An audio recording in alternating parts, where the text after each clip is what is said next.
Hi, this is Julie and Kyle for the last time. Yep, you have made it to the final session, session 10, making CoupleTalk the new normal.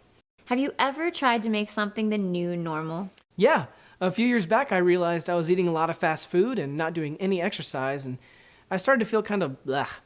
So I decided I needed to make a change in what I was eating and to start working out. How'd you do? Ultimately, I failed miserably. Really? Why? Well, in my head, I really wanted to make the changes, but my mouth and my stomach and the rest of my body put up a fight. They weren't ready to make the change. So what happened? I went back to my same old routine. I probably gained 15 to 20 pounds in that time. One day, someone came up to me and offered some unsolicited weight loss advice. That night, I looked in the mirror and saw why they had approached me. I had a heart-to-heart with my mouth and my stomach and the rest of my body, and we agreed that a change needed to be made. So all of you was on board? For a while, but they began to revolt. It's too hard, I miss yummy food, I'm too tired to work out today, how about tomorrow? Eventually I brought in some reinforcements. I found someone who could walk me through the changes I needed to make to my eating habits and my exercise habits. That really made a difference. Eventually my new diet became my eating habit, and my new workout became my regular exercise regimen.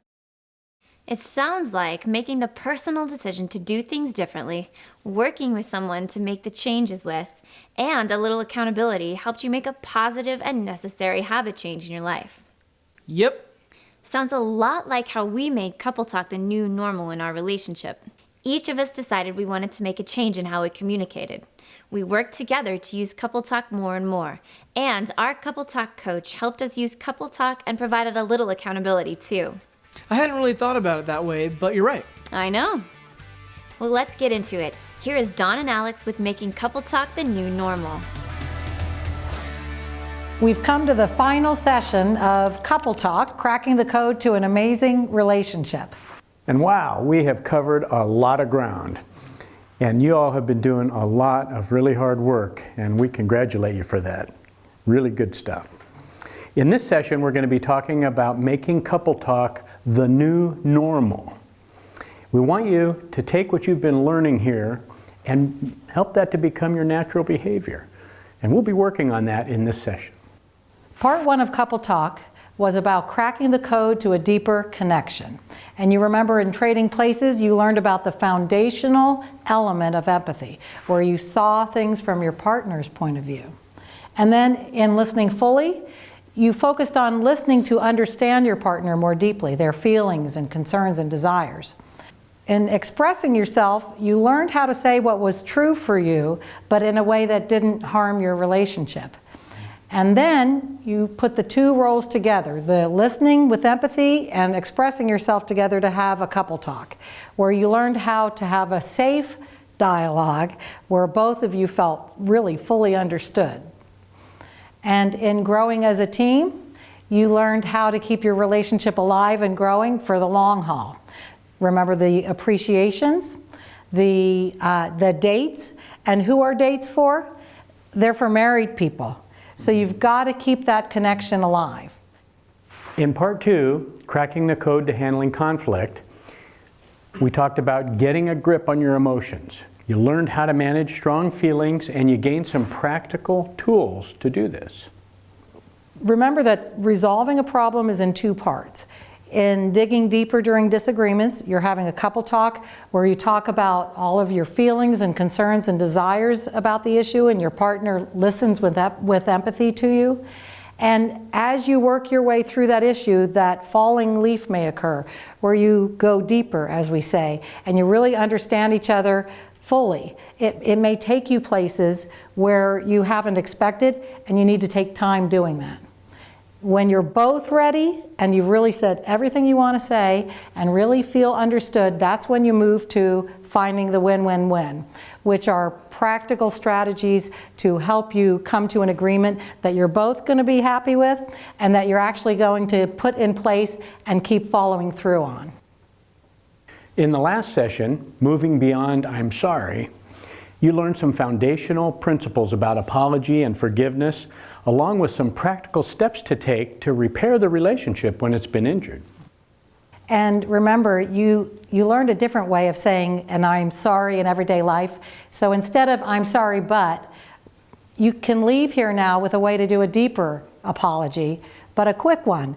You name what you did, you talk about what might have been the consequences to your partner, frustration or inconvenience or whatever, and then you say out loud, I'm sorry. So that's our new way of saying an apology in everyday life.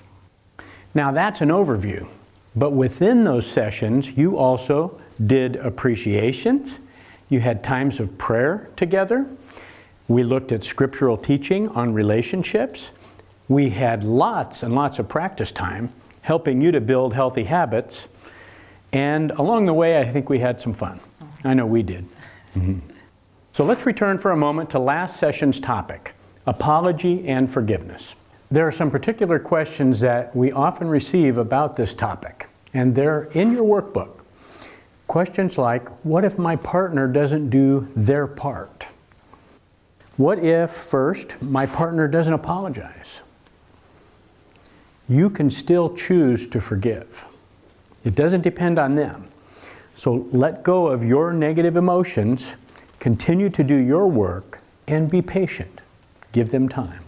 And if resentment comes up in you, feelings of resentment or other negative feelings, choose to replace them with positive feelings, positive thoughts, and loving actions towards your partner. On the other hand, what if my partner doesn't forgive me? Be patient again. Their healing might take time. Be respectful. Continue to do your work in forgiveness.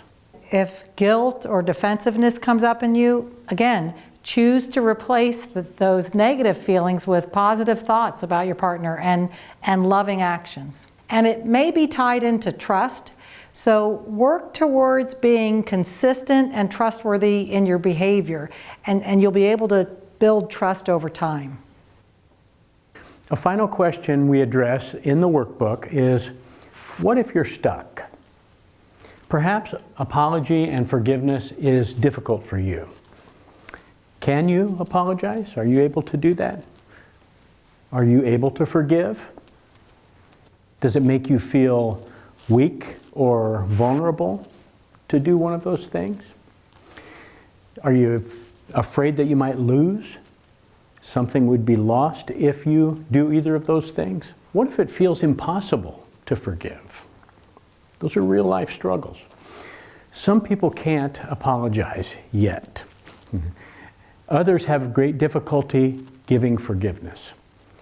Which is more difficult for you? Can you relate to any of these? We may never have seen apology or forgiveness in our families growing up at all. Or we might have seen worse damage to people when there was an attempt to apologize or offer forgiveness. So how could we be expected to magically know how to do that if we've never seen it or been taught it? You're not responsible for the family that you were born into. You didn't control that.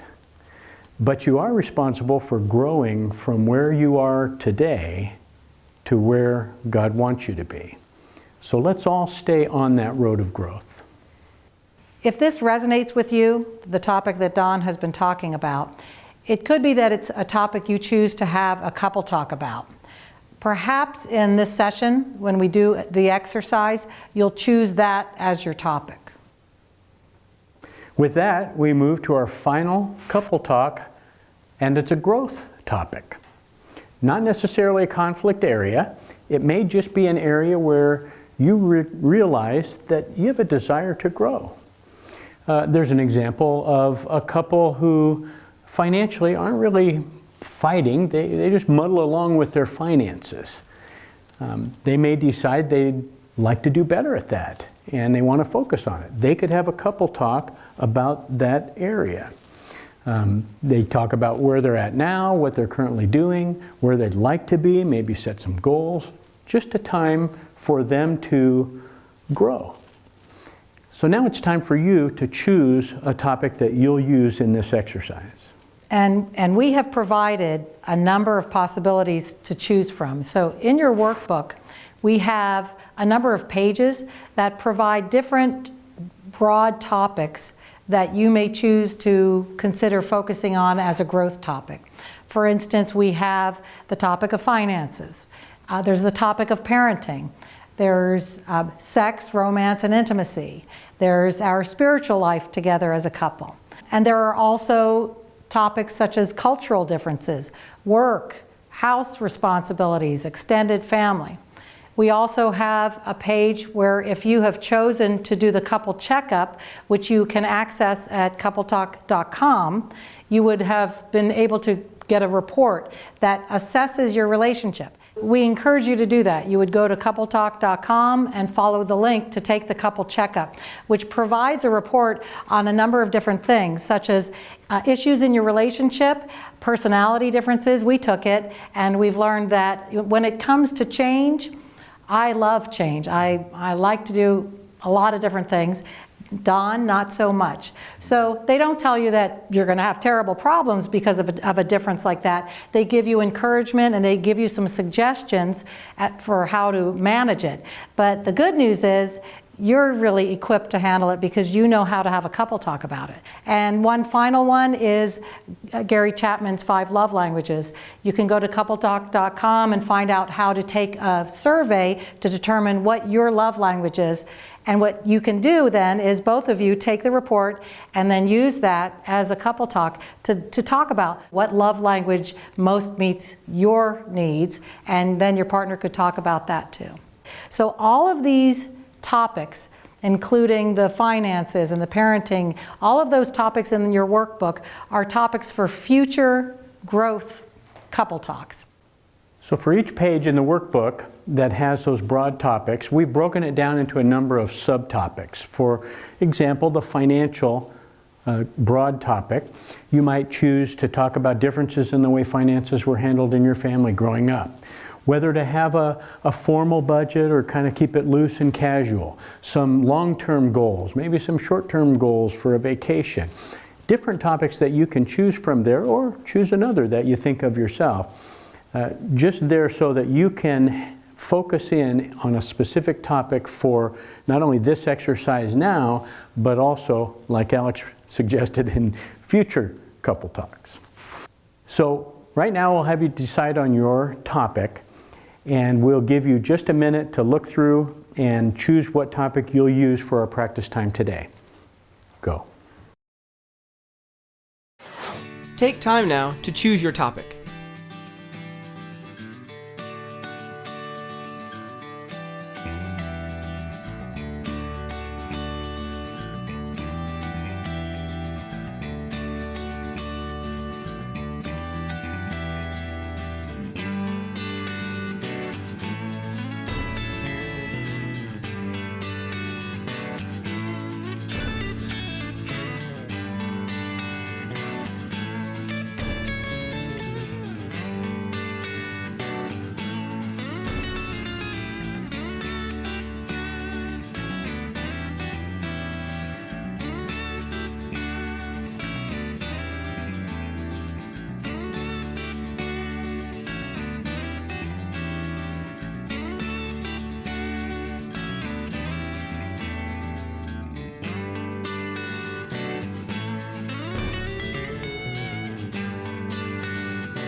Turn back toward Don and Alex. They're getting ready to start up again.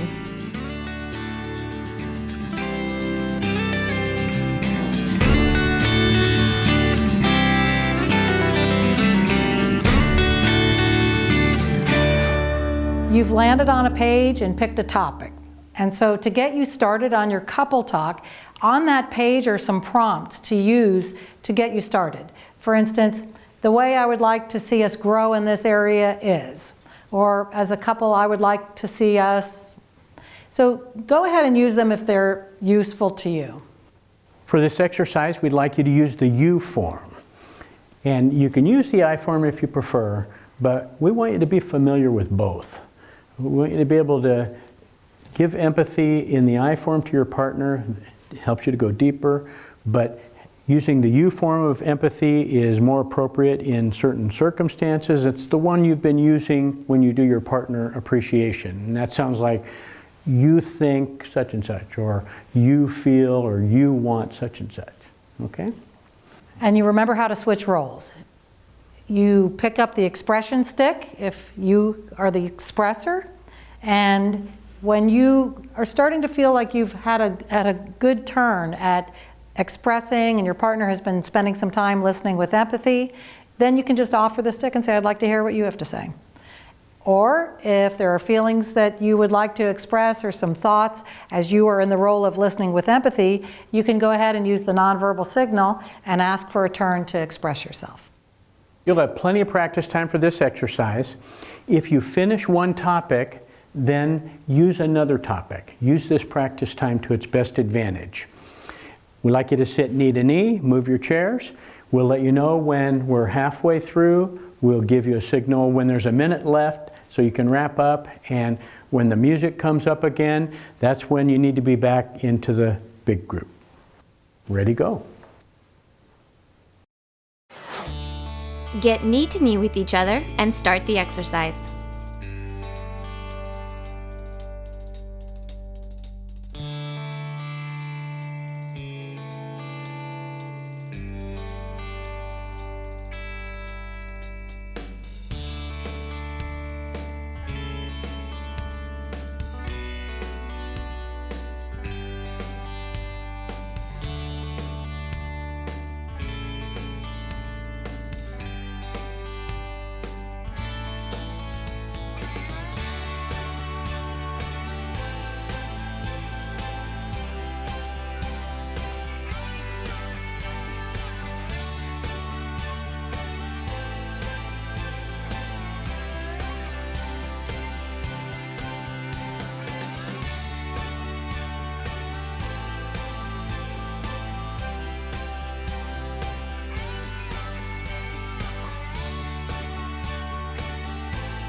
You're halfway done.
This is the final minute, so begin wrapping it up.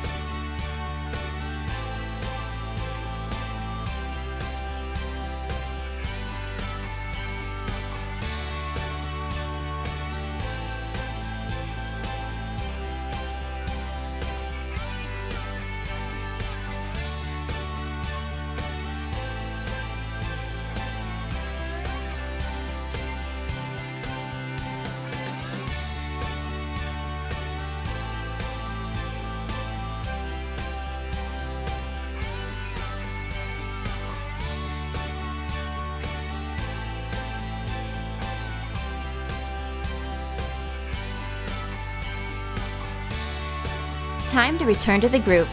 Dawn and Alex are getting ready to start up again.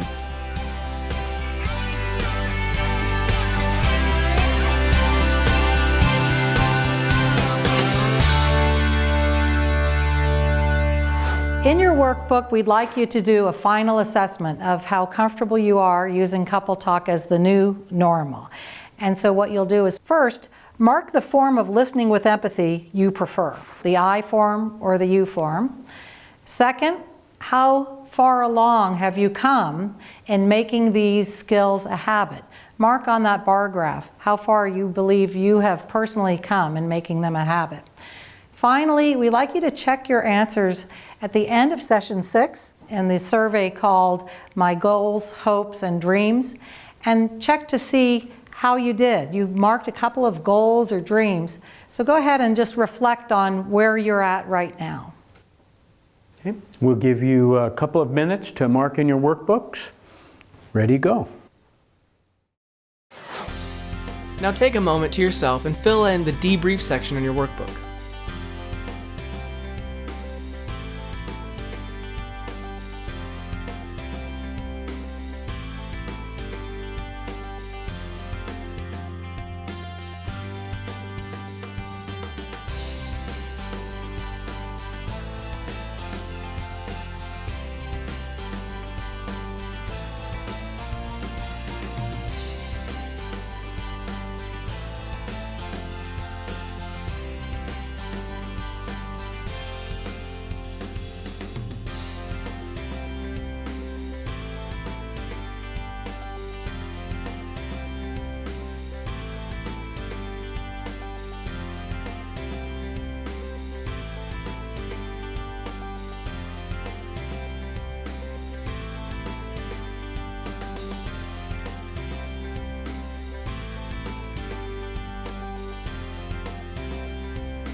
Turn back to the video. It's time to start again.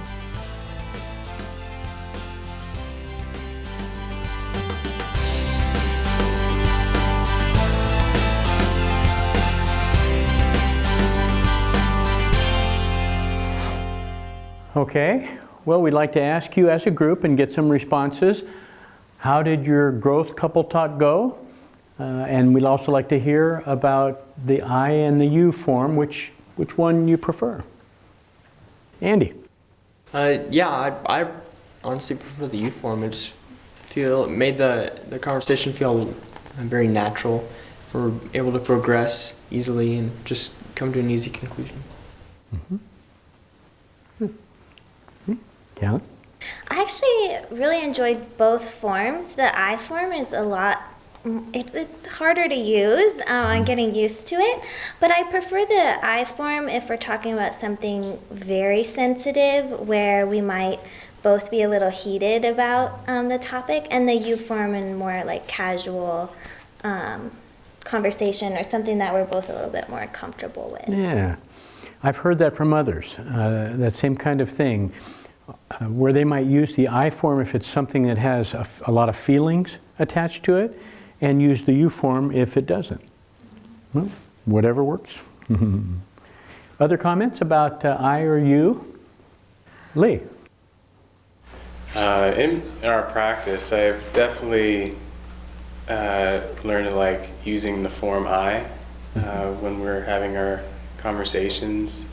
It's really taught me to take her perspective more. Since I'm such a fixer, I like to fix things, and she always gets so frustrated at me whenever I'm trying to, ask for forgiveness or trying to win her forgiveness back. And for me to take her perspective and not just try to fix anything, that's really helped me in our conversations, and she's definitely noticed too. So. You like that, huh? Yeah. Yeah? Yeah. That's beautiful. Nice to hear that. Sarah? We chose a topic that wasn't a very sensitive topic. It was something that we could work on together. It was our finances. But even though we didn't get to finish the topic like we wanted to, we found that there was a lot more emotions attached to it than we realized. And it takes longer. So I think that's that falling leaf thing you were talking about. Yeah, that's it. Right, and the good news is you can continue this couple talk that you're having when you leave. Oh, we plan on it. Yeah. Good. Yeah. Now we want you to talk about your answers to the debrief with your partner. Ready, go. Turn and talk to your partner.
Turn back to the video. Don and Alex are getting ready to start.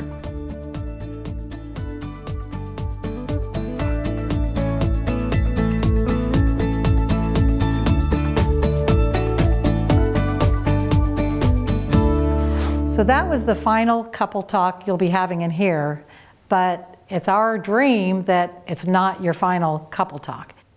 We're hoping you've made wonderful progress, but if in your assessment you didn't get as far as you wanted, don't lose heart if you didn't. Just keep at it. Remember that scripture that says you'll reap a harvest of blessings if you don't get discouraged and give up. So hang in there. Keep at it. These are practices and behaviors, tools, skills that you can learn and get better at and improve, just like building up a muscle. So we've talked about making couple talk the new normal in your marriage. But as you've heard from us, these communication skills can be used in all your relationships. In Luke, Jesus said, treat others the same way you want them to treat you. Treat others the same way. Being kind and compassionate and open and honest, that's how we should be with everybody, right? Not just our partner, but with everyone. Jesus even went further and said, whenever you do this to the least of my brothers, you're doing that for me. So using these skills with other people is as though you're doing it for Christ, as though you're treating Jesus with those same skills. So let's take a bit of time and reflect on with whom and how we can use these skills.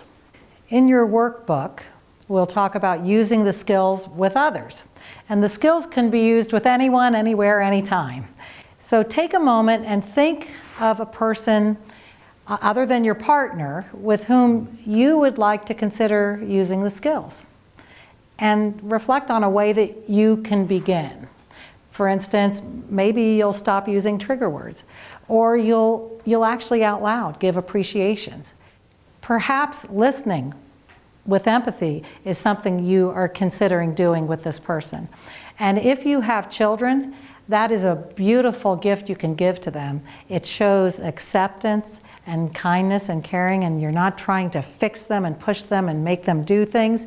If you are in the role of listening with empathy to them, you're hearing their feelings, you're hearing what's going on inside of them, and you'll be able to stay more connected with them. So what I'd like you to do is just take a few moments and write down the name of that person and a way that you would like to begin using the skills. Go.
Okay, I would like to have you think about one more thing about using the skills with others.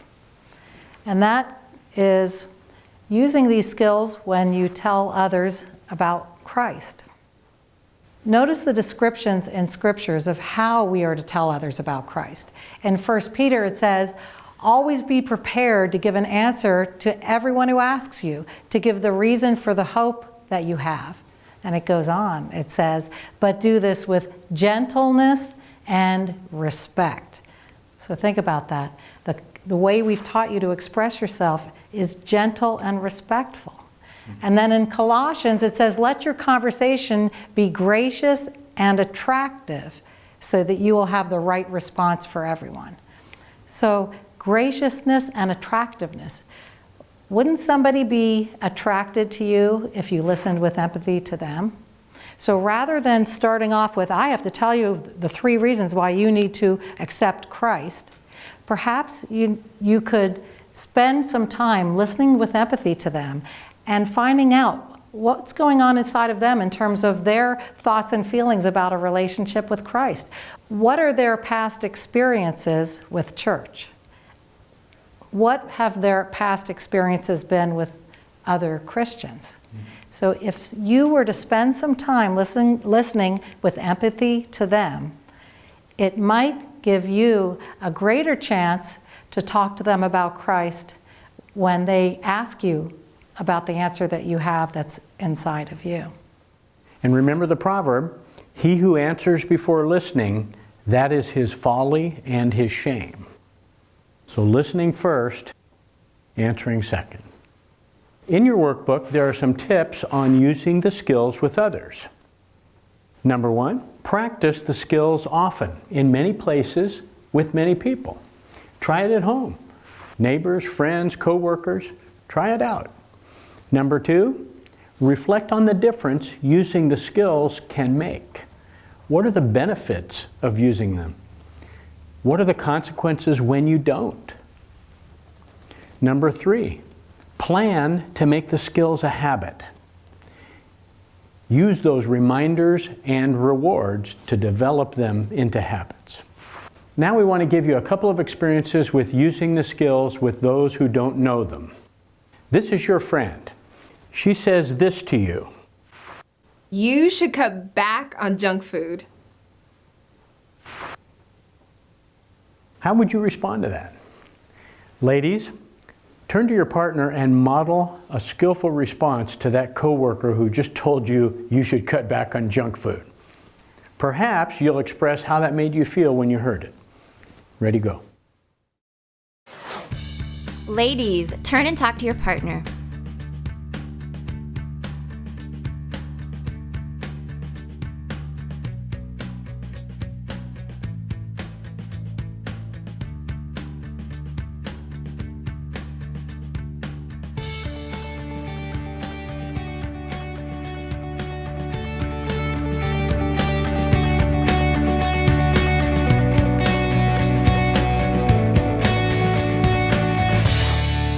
Ladies, did you come up with a way to respond to that friend who talked to you about junk food? Carissa. I just said that I would respond back by saying, when I hear you say that, I tend to get really defensive and self-conscious of my body, and I don't want to feel self-conscious around you. Yeah, that's beautiful. That's beautiful. All I statements, all from your own point of view. Good job.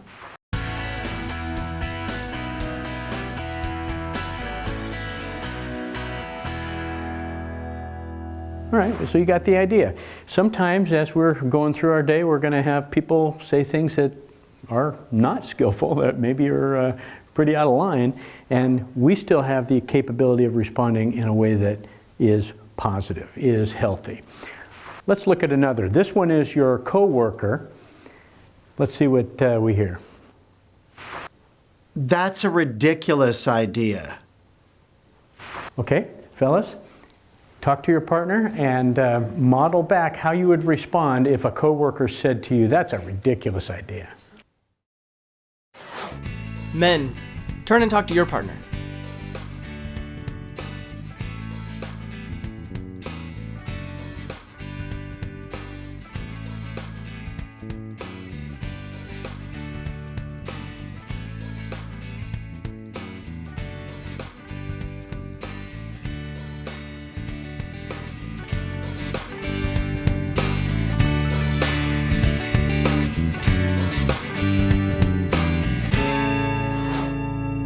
Okay, fellas, I'd like to hear from one of you what kind of response you might give to that coworker. Adam. Do you have a better suggestion? Yeah. Do you have a better suggestion? That's appropriate.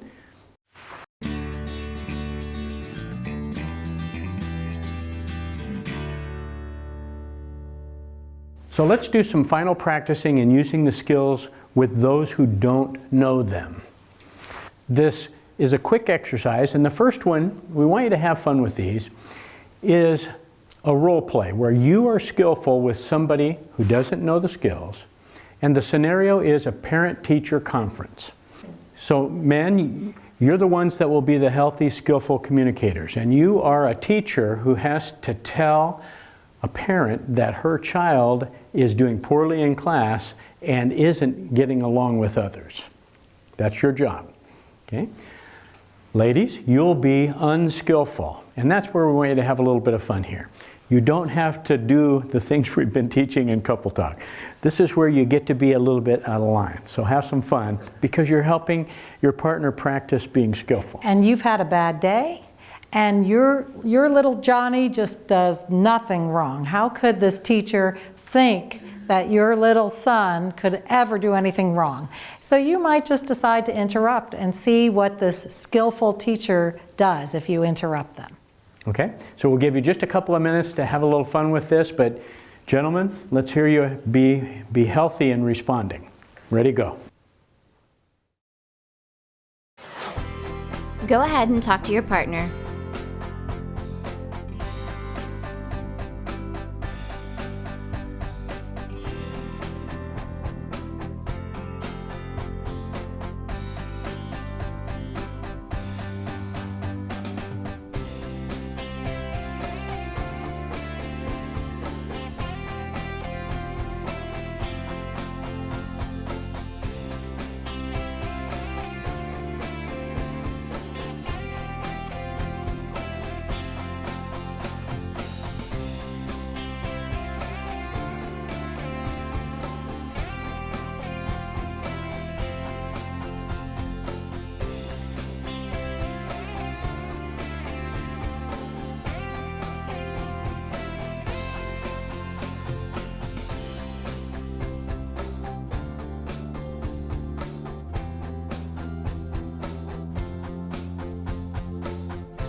Time's up. Excellent job. Let's turn back toward Don and Alex.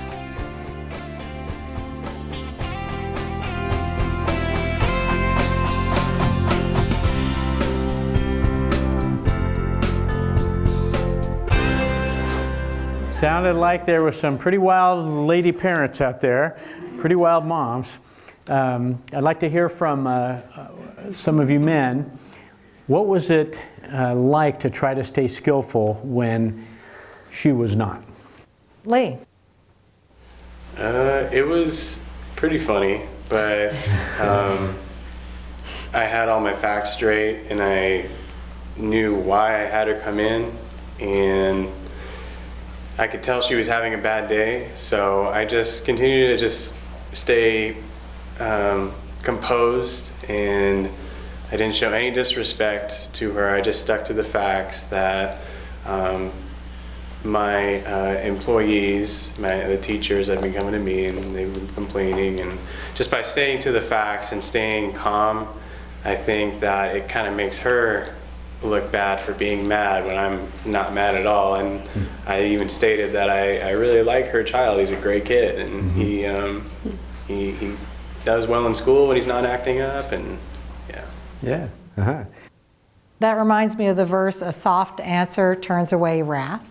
So when you stay skillful and maybe you even listen with empathy to somebody who's really upset, it can end up helping them calm down. So it sounds like, in a way, maybe she was trying to be unskillful, and just by you staying in control, she was lessening that. Yeah. Mm-hmm. Thomas. Yeah, I tried to take the blame out of the child or out of the parent and put the blame on myself as a teacher, because I know that there's different learning styles and there's different teaching styles, and that my teaching style might not be resonating with her son's learning style. So I tried to keep it more on my side, that we could possibly work together to find the best way for her son to learn, rather than saying your son isn't catching up, he's not retaining stuff, he's acting up in class. I'm trying to keep the blame and keep everything, the negative feelings towards me. Yeah. So you worked hard not to say what you needed to say in a way that felt like blame. Right. Beautiful. So now we have our second exercise. So women, you now are skillful, and you are a coworker with your husband, who's now just your coworker, not your husband anymore. And men, you get to be unskillful. And the scenario is, the women, have a project that you believe both of you need to work on and stay after work to do. And men, you are the coworker and you are really tired and you just want to get home. And besides, there's some really great game on TV, and doesn't this woman have a clue that that's the place that you need to be? And so women, you need to talk about asking him to stay late in a way that's skillful, and men, you don't have to be. You don't have to be skillful, okay? So you might interrupt, you might say, something about the importance of the game. And women, let's hope that you can empathize with that, okay? You're in trouble. I know I'm ready for this one. Yeah. Ready, go. Turn and talk to your partner.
Time's up.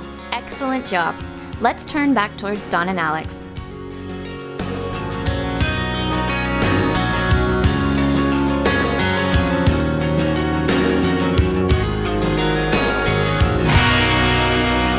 Okay, we have to stop you now. So you were co-workers, you're back to husbands and wives, and we're going to talk about what that was like for you, the ladies, to try to make a request of someone skillfully when the co-worker wasn't being skillful. Tia. It was actually hard to stay positive because there was a lot of negativity, but I use the skills of just the good I see in your point, and it's like I understand that you want to go home, that it's unfair to ask this of you, and also just appreciating them and saying like, you did such a great job today, and I just wanted to continue to work on this how you have been so that we can get this project done together.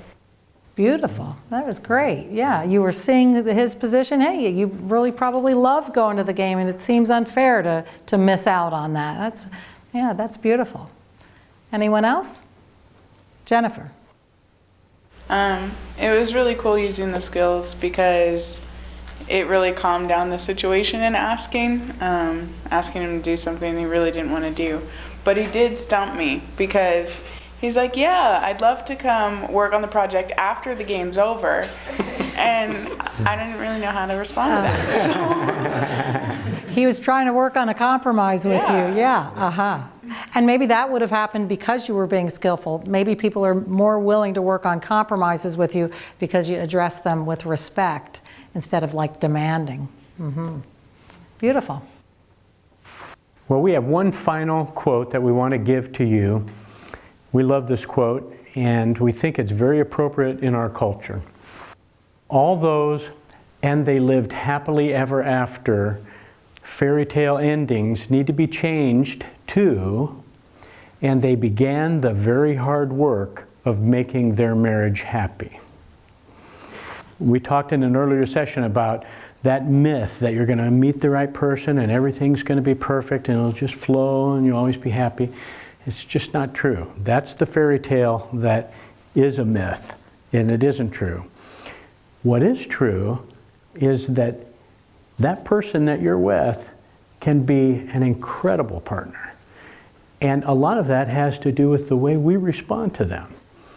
Our response is going to influence the direction that the relationship goes. So you've got already the potential for an amazing relationship. And in these sessions, we've picked up a number of skills to help work at that. The principle being, a strong relationship is built. It doesn't just happen. That commitment, that effort, that time, that's what goes into making your relationship a wonderful relationship. The kind that God intended.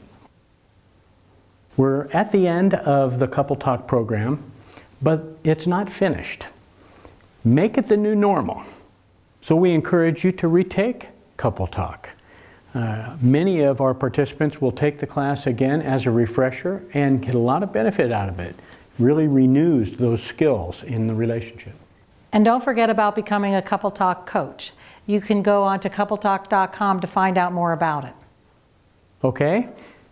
Well, we want to do partner appreciations for the final time, but this time you have a choice. After you turn your chairs and face each other, you can do a partner appreciation like you've been doing in previous sessions, or you can do a prayer appreciation. After all, your partner is one of God's creations. This is one of God's creations. Include your partner as you thank the Lord for some quality in your partner. Now, you won't be doing listening with empathy to that, so that could be a little too strange. So you can choose to do the regular partner appreciations or just together pray and name what you appreciate about your partner. The idea behind that is we've started out with praying together as a silent activity because some of us are uncomfortable praying aloud. But you may be at a point where you've had enough practice praying together silently through the sessions we've completed, and you'd like to have a time of praying together aloud. And a sweet way to start that is by thanking God for that quality in your partner. So turn your chairs and face your partner knee to knee and either give a partner appreciation or a prayer appreciation. And by the way, when you do the prayer appreciation, there's no listening with empathy. You're just thanking God as you pray for that quality in your partner. Okay? So go ahead and turn your chairs and sit knee to knee. Ready, go. Turn knee to knee with your partner and start the exercise.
Time's up. Excellent job. Let's turn back toward Don and Alex.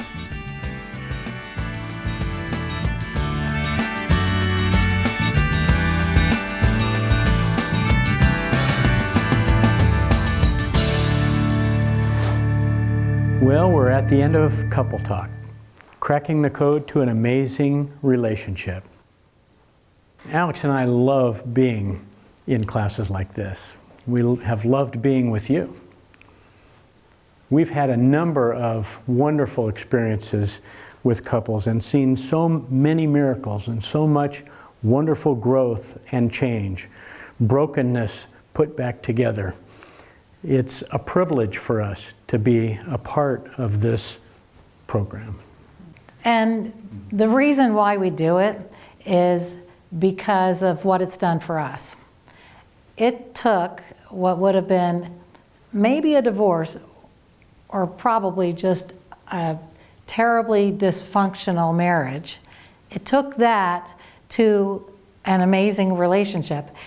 Not a perfect relationship by any means. We still have all of those old natural habits and old tendencies, but because we have the skills, we're able to get through it in a way that not only doesn't destroy our relationship, but has brought us, more close than I ever could have imagined. Yeah. And we have to say that we've seen very disappointing relationships in churches, seeing marriages that look good on the surface when they're attending on Sunday morning, and then knowing that there's almost no relationship at home in the evening. And our passion is to take couples from that to, which is where we were at, to this. And I'm not saying we're the model. I mean, that's what's kind of difficult to say that here. We're on the track. We're growing. We work together. When we fail, we repair it. As Alex said, I don't think I could have imagined how good it could be. And it's getting better. And who knows how much better it can get. So we're on the road, we're growing, and we want that for you. We want that for each of you, so that you can have the kind of marriage that God intended. So let's close and ask Him for just that. Will you pray with me?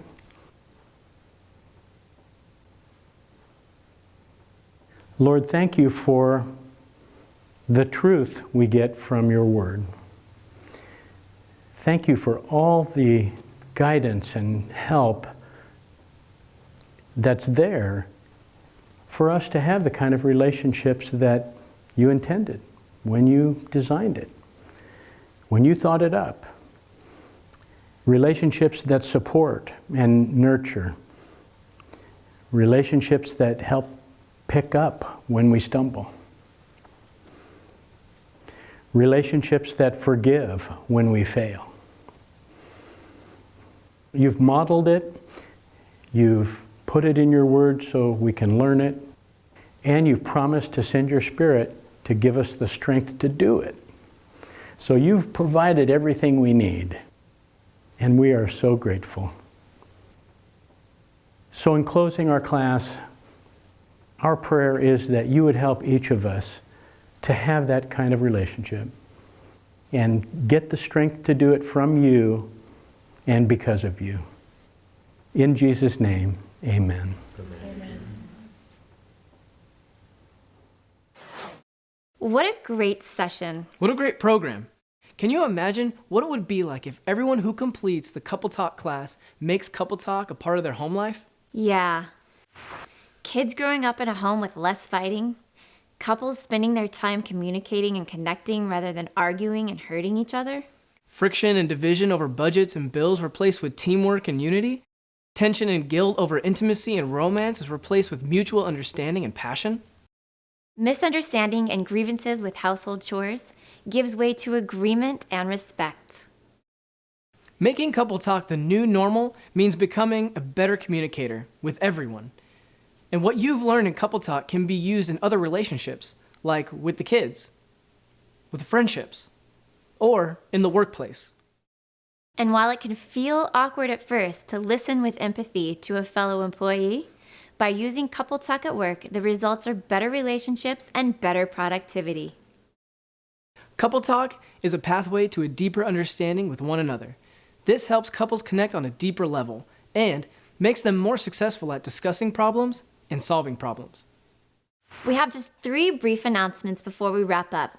The first is, on behalf of Dawn and Alex, we want to say congratulations on completing Couple Talk. At CoupleTalk.com, you can sign up for a personalized certificate of completion.